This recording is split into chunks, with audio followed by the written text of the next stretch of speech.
విశాఖలో ప్రధాని Modi road show సభకు హాజరయ్యే ప్రజలకు ఎలాంటి ఇబ్బందులు లేకుండా చర్యలు తీసుకున్నామన్నారు GVMC commissioner P Sampath Kumar.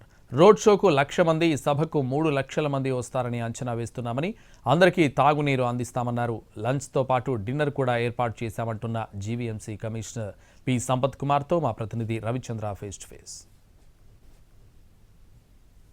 బహిరంగ సభకు 3 లక్షల మందికి పైగా ప్రజలు రానున్న నేపథ్యంలో గ్రేటర్ విశాఖ మున్సిపల్ కార్పొరేషన్ విస్తృతమైన ఏర్పాట్లు చేసింది. ప్రస్తుతం మన దగ్గర జీవీఎంసీ కమిషనర్ ఉన్నారు. సార్, ఫుడ్ అండ్ లాజిస్టిక్స్ కి సంబంధించి ఎటువంటి ఏర్పాట్లు చేశారు? ఎంతమంది క్రౌడ్ మీరు ఇప్పుడు ఎక్స్పెక్ట్ చేస్తున్నారు? క్రౌడ్ ఎప్పుడు స్టార్ట్ అయ్యే అవకాశం ఉంది? సో క్రౌడ్ ఇప్పటికే కొన్ని ప్రాంతాల నుంచి ప్రారంభమయ్యారు. సో గౌరవ ప్రధానమంత్రి గారి పర్యటన విజయవంతం చేయాలన్నటువంటి ఉద్దేశంతో ఇక్కడ ఉన్నటువంటి ఏర్పాట్ల విషయానికి వస్తే మనకి పూర్తిగా మౌలిక సదుపాయాల్లో మనకి డ్రింకింగ్ వాటర్ ఒకటి ప్రధానమైనటువంటి సమస్య, టాయిలెట్స్ ఒకటి ప్రధానమైన సమస్య.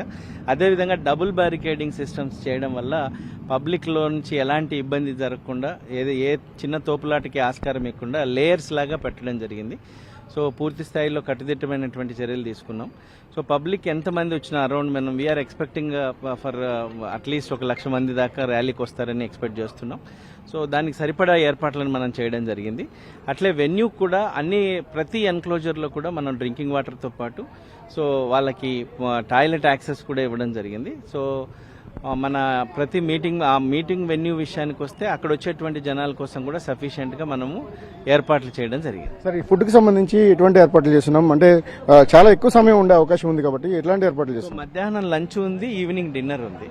సో రెండింటినీ ఏర్పాటు చేయడం జరిగింది. అక్కడ లంచ్ చేసి బయలుదేరతారు. ఇక్కడికి వచ్చేటప్పటికి దాదాపుగా మనకు ఇక్కడికి వచ్చే ప్రతి జనం కంటే ఒక 10% రిజర్వ్ కూడా పెట్టుకొని చేయడం జరిగింది.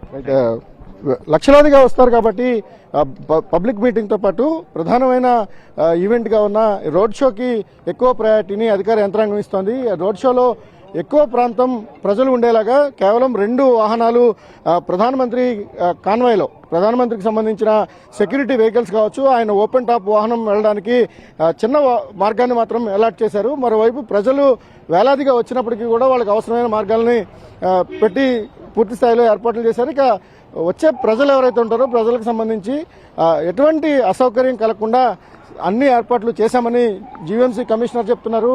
మరికొద్ది గంటల్లోనే సభ జరుగుతుండగా ఇప్పటికే ప్రజలు రావడం ప్రారంభమైంది.